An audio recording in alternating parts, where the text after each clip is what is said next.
हिमाचल में फिर तबाही। नमस्कार, स्वागत है आप सभी का दिव्य हिमाचल टीवी में। मैं हूं आपके साथ स्पंचिता शर्मा और हाजिर हूं आप सभी के सामने हिमाचल आज का मुद्दा लेकर। मॉनसून ने हिमाचल में तबाही मचा रखी है। मंडी के उत्तरशाल घाटी में बादल फटने से जहां जमीन बह गई, वहीं बागा स्कूल पर संकट के बादल मंडरा गए। चंबा में मौत के मलबे ने पशु पीस दिए। उधर पठानकोट एनएच पर पूरा पहाड़ बैठ गया तो शिमला में 2 लोगों की मौत हो गई।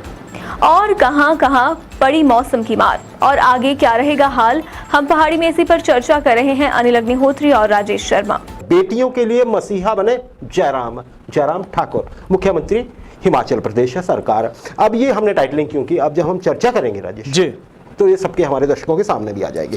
अच्छा राजेश, शुरुआत कुछ ऐसे करें।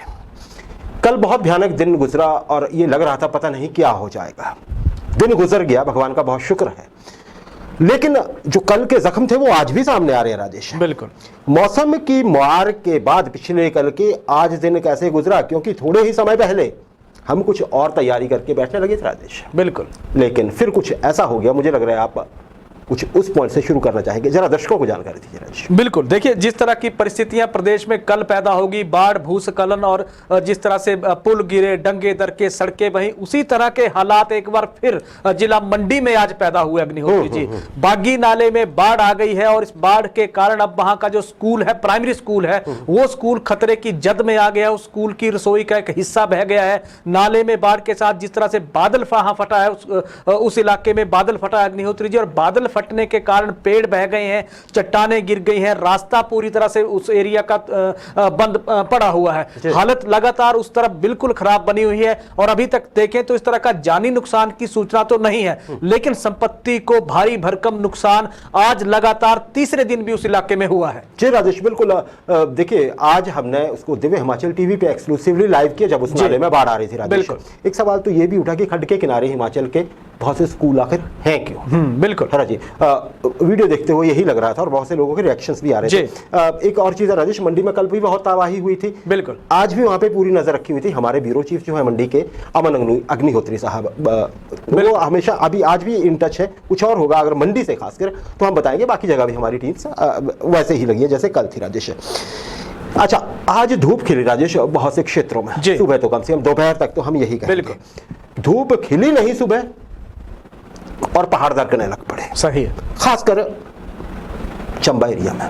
बिल्कुल, क्या जानकारी राजेश? बिल्कुल सही है, चंबा एरिया में तो है ही अग्निहोत्री जी, लेकिन मौसम विभाग ने आज अगर कहें तो 2 बजे से लेकर 4:30 बजे तक ऑरेंज अलर्ट एक जारी किया था कुछ जिलों के लिए। उसमें चंबा भी था, उसमें मंडी भी था कि 2-2.5 घंटे के बीच बहुत भयंकर बारिश होने जा रही है, जो मंडी के बागी पुल के या कटौला के बादल फट रहा, जहां बादल फटा वहां के लिए वो बाढ़ ठीक साबित हो गई। दूसरी तरफ अगर हम देखें तो मंडी के ही कासन में, अगर हम शुरुआत यहां से करें कि कासन में एक साथ पिछले कल जो पंचायत प्रधान का जो परिवार दबा था, 8 चिताएं एक साथ आज वहां जली हैं। हर आंख वहां नम हो गई है। कटौला में जो एक परिवार वहां था, 6 लोगों का एक की लाश वहां मिल गई है, 5 लोग अभी भी गायब चल रहे हैं। और फिर दूसरी तरफ जो सोलन के बड़ोक में सड़क पर से मलबे के बीच से गाड़ी फिसलकर खाई में गिर गई, वहां भी नुकसान हुआ है। दूसरी तरफ देखिए चंबा की तरफ अगर रुख करें तो 2 जगह से तस्वीरें जो आई हैं वो बड़ी सुबह ही डराने वाली सूचनाएं 2 जगह से पहुंची हैं। पहला जो मामला हुआ अग्निहोत्री जी, सिहुंता तहसील के तहत लोदरगढ़ में हुआ है। भारी भूस्खलन हुआ है। यहां भूस्खलन के कारण 43 भेड़ बकरियां मलबे में दब गई हैं, जिनमें से 39 की मौके पर ही मौत हो गई है। एक ही परिवार जी, एक ही परिवार की। दूसरी तरफ चंबा पठानकोट रोड पे अगर हम देखें तो कांदू के पास पूरा पहाड़ का पहाड़ ही बैठ गया है। एनएच ये बंद पड़ा हुआ है, इसकी बहाली हालांकि प्रशासन जुटा रहा था, लेकिन जिस तरह से चट्टानें उस पहाड़ से टूट रही है बाकी के हिस्से से, वो बड़ा डराने वाला मंजर एक तरह से पेश आ रहा है। मंडी, कटौला, बजौरा, कुल्लू रोड ये रात भर बंद रहा। आज दोपहर 12 बजे ये प्रशासन ने बहाल किया, लेकिन कीचड़ इस रोड पे इस कदर है कि सफर बेहद रिस्की इस पे हो गया है। और मंडी मनाली की अगर हम बात करें तो पंडोह के आगे वो एनएच पूरी रात एक तरह से बंद रहा और फिर वहां इमरजेंसी की हालांकि अपील प्रशासन ने कर दी थी, लेकिन आज उसकी बहाली के लिए दिन भर प्रशासन जुटा रहा। पौंग डैम का पानी हालांकि खतरे से ऊपर तो नहीं है, लेकिन खतरे के बिंदु बिंदु को जब छू रहा है तो संकेत खतरनाक आने वाले दौर के लिए भी इशारा कर रहे हैं कि बहुत ज्यादा अलर्ट रहने की जरूरत है अग्निहोत्री। जी राजेश, उस पर चर्चा करेंगे, लेकिन एक और बड़ा घटनाक्रम, कल का घटनाक्रम, लेकिन उसकी सच्चाई आज हिमाचल के सामने आई है। बिल्कुल हम चाहते हैं हमारे दर्शक भी उस विषय में जाने। राजेश, हमने कल मंडी के गागल स्कूल का जिक्र किया था। बिल्कुल, वहां पे छात्राओं की जिला स्तरीय खेल प्रतियोगिता चली हुई थी। बिल्कुल, स्कूल में पानी भर जाता है रात को और फिर छात्राओं को वहां से रेस्क्यू करने की नौबत आ जाती है। जिला भर की छात्राएं थी, 900 के लगभग छात्र। राजेश जी, राजेश, अब उस बारे में नई जानकारी सामने आई है। जानकारी ये सामने आई है कि वो रेस्क्यू जरूर हुआ, लेकिन कब हुआ? जब स्वयं मुख्यमंत्री जयराम ठाकुर सुबह 4 बजे उठते हैं और फिर प्रशासन को कहते हैं कि कुछ कीजिए। बिल्कुल, क्या जानकारी है राजेश, क्या हुआ था? बिल्कुल सही है। देखिए, गागल सीनियर सेकेंडरी स्कूल है, यहाँ छात्राओं की जिला स्तरीय खेलें लगी थी अग्निहोत्री जी। रात को भारी बारिश हुई, भारी बारिश के कारण स्कूल के ग्राउंड फ्लोर पे पूरी तरह से पानी भर गया। इसके बाद ये छात्राएं परेशान होती रही। इन्होंने स्कूल के जितने भी वहां अफसर थे उनको फोन किया, लेकिन किसी ने फोन नहीं उठाया। इसके बाद फिर इन छात्राओं ने क्या किया अग्निहोत्री जी, प्रशासन को भी इन्होंने संपर्क करने की कोशिश की। आधी रात को फोन किसी ने नहीं उठाया। फिर इसके बाद इन छात्राओं ने मंडी की भाजपा नेत्री हैं वंदना गुलेरिया, प्रदेश महामंत्री हैं महिला मोर्चा की, इनको इन छात्राओं, क्योंकि धर्मपुर की छात्राएं भी इसमें शामिल थी, जो उनकी जान पहचान की थी, बिल्कुल, इनको फोन किया। फिर इन्होंने वंदना गुलेरिया ने फोन मुख्यमंत्री जयराम ठाकुर को किया। मुख्यमंत्री हालांकि प्रशासन को भी फोन करके सूचित करना चाहा कि छात्राएं ऐसी फंसी हैं, उनका रेस्क्यू करना पड़ेगा। पानी लगातार उस एरिया में बढ़ता जा रहा है, लेकिन प्रशासन में कहा गया कि किसी ने फोन नहीं उठाया।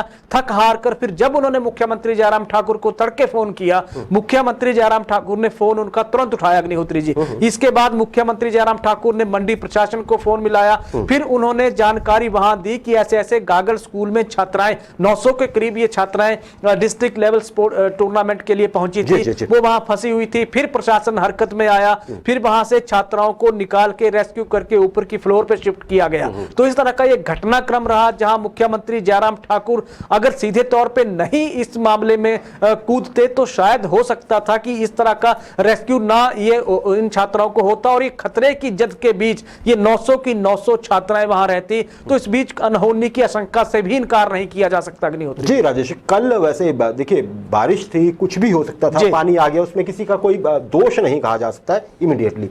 और लेकिन पिछले कल ही ये हमने इस पे बड़ी तारीफ भी हुई थी सबने की, हमने भी यहाँ पे जिक्र किया था कि उनको तुरंत रेस्क्यू कर लिया गया, जो बहुत बड़ी बात है। अब पता चला कि स्थितियाँ वैसी नहीं होती हैं जैसी कि वो दिखती हैं, उनके पीछे कहानी भी हो सकती है जी।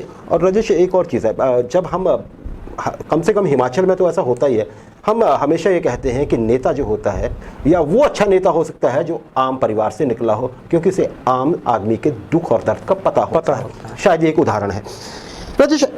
इस चीज से एक बार फिर वही सवाल खड़ा हो गया है कि क्या संकट की घड़ी में, ये बहस चल रही है आज, लोग बहुत बातें करते मिले राजेश, और कईयों ने हमसे भी संपर्क करके बात की है। बिल्कुल, कि क्या संकट की घड़ी में हिमाचल का प्रशासन भरोसेमंद है, खासकर अगर ये रात बेरात की बात।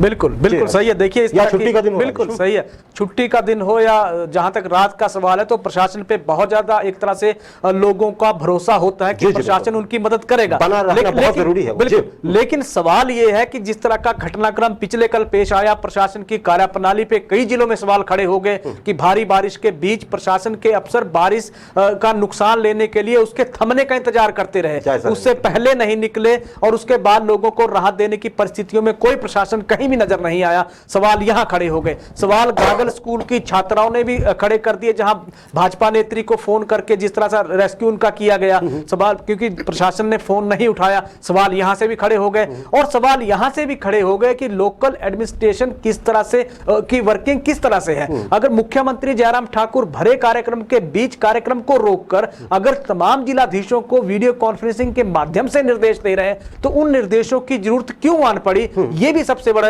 एक जरूरी इसमें बिंदु है। क्योंकि अगर जिला प्रशासन ने मतलब वक्त की नजाकत को समझ के एहतियातन कदम पहले उठा लिए होते तो शायद इस तरह की नौबत नहीं आती। एक उदाहरण देता हूं आपको, धर्मशाला के आज स्को में, धर्मशाला शहर से ठीक 5 किलोमीटर नीचे स्को का हिस्सा है जहां एक पहाड़ी दरकी हुई अग्निहोत्री जी, पिछले कल तो पूरा दिन वो रोड बंद रहा।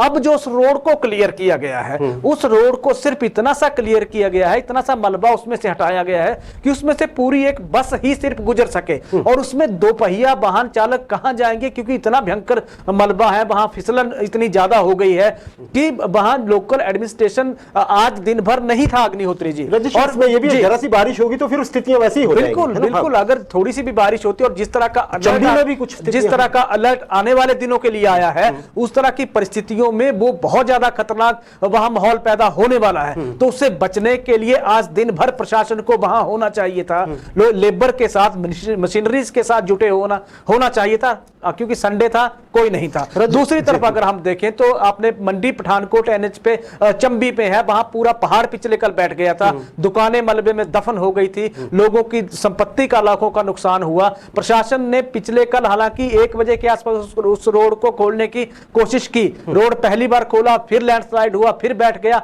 आज वहां पे फिर मलबा गिर गया अग्निहोत्री जी। 2-3 बार ये सिलसिला सुबह से चला हुआ था। बिल्कुल, सुबह से लगातार वहां लैंडस्लाइड हो रहा है, लेकिन उस रोड को खोलने में अभी अगर हम देखें तो हैवी मशीनरी की वहां जरूरत है, लेकिन वो मशीनरी है नहीं वहां पे। तो संकट के घड़ी में अगर प्रशासन की भूमिका इस तरह की रहती है तो फिर सवालों के कटघरे में आना लाजमी है। राजेश, इसमें यह भी अपडेट मिली है कि जैसे आज आपने दोनों स्थानों का, धर्मशाला का जहां तक जिक्र किया, कांगड़ा जिला का, वो या बाकी स्थानों का भी जिला में, आज जब जानकारी लेने के लिए, फोन करने के लिए बात करनी चाहिए कई विभागों से जो प्रशासन के अंग हैं, तो फोन ही नहीं उठे।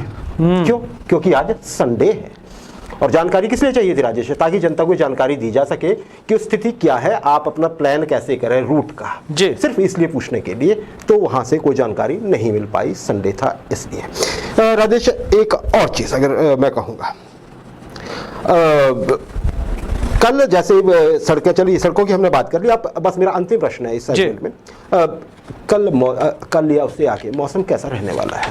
बिल्कुल, देखिए अगर हम मौसम को देखें अग्निहोत्री जी, तो मौसम का एक तरह से अगले आने वाले दिनों के लिए भी मौसम अभी खराब रहने वाला है। 24 अगस्त तक के लिए फोरकास्ट मौसम विभाग का है कि प्रदेश में बचकर रहना होगा, हालात ऐसे ही बनने जा रहे हैं। बारिश के पूरे चांसेस बने हुए हैं, मानसून पूरी तरह से एक्टिव प्रदेश में है, तो भी राहत के आसार कहीं से अभी लग नहीं रहे हैं। और सड़कों की जहां तक बात है कि एनएच पर ही 100 से ज्यादा, एनएच पे सबसे ज्यादा एक तरह से कहर बरपा है, 100 से ज्यादा प्रदेश की सड़कें अभी भी बंद चली हुई अग्निहोत्री जी। और नुकसान का आंकड़ा करीब 1300 करोड़ इस बार पहुंचने वाला है, जो पिछले साल 950 करोड़ था, उससे बहुत ज्यादा हो गया। और बारिश का स्पेल अगर हम देखें, जिस तरह की फोरकास्ट मौसम विभाग जारी कर रहा है, या जितने निजी ऐप जिस तरह का दिखा रहे हैं, अगले सोमवार तक राहत मिलने के कोई चांस अभी नहीं है। जी राजेश, बिल्कुल सही कहा आपने। और अभी तो मानसून अभी हिमाचल में काफी दिन रहने वाला है, पिछली बार लंबा चला था, अक्टूबर तक रहा था मानसून, लेकिन बारिशें कम हुई थी। इस आज के आप ये समझिए इस बार, इस मर्तबा कि थोड़े इसके बनिस्बत अगर हम देखते हैं, राजेश, इससे पहले कि मैं इसका अगले सेगमेंट की ओर बढ़ूं, एक कांगड़ा में एक बड़ी कहावत प्रचलित है, कुर्ल और कुर्लानी। कुर्ल बोलते हैं सारस को, क्रेन जिसे इंग्लिश में कहते हैं, एक मेल एक फीमेल। माना जाता है कि सावन के अंतिम 8 दिन जो है वो शायद मेल बैठ जाता है एक जगह, और फिर जो फीमेल होती है वो उसको खाना लाती है, जो भी वो खाते हैं उनके लिए, और इस दौरान बहुत बारिश होती है। और फिर भादों के पहले 8 दिन जो जिस महीने में हम चले हैं, वहां पे फिर वो फीमेल पक्षी बैठ जाती है और उसे मेल खाना खिलाता है लाके, वो एक जगह बैठी रहती है। तो इन 15 दिन में बहुत ज़्यादा, या 16 दिन जितने भी रख लीजिए, 8 सावन के लास्ट दिन और 8 भादों की शुरुआत के, तो कुर्ल कुर्लानी क्या है, ये भी हम शायद कभी बाद में विस्तार से चर्चा कर सके। जनश्रुतियाँ हैं, लेकिन ये लोग बहुत सारा मानते हैं। हम सोशल मीडिया पे भी देख रहे हैं कि इस पे लोगों का बहुत विश्वास होता है और वैसा ही हो रहा है।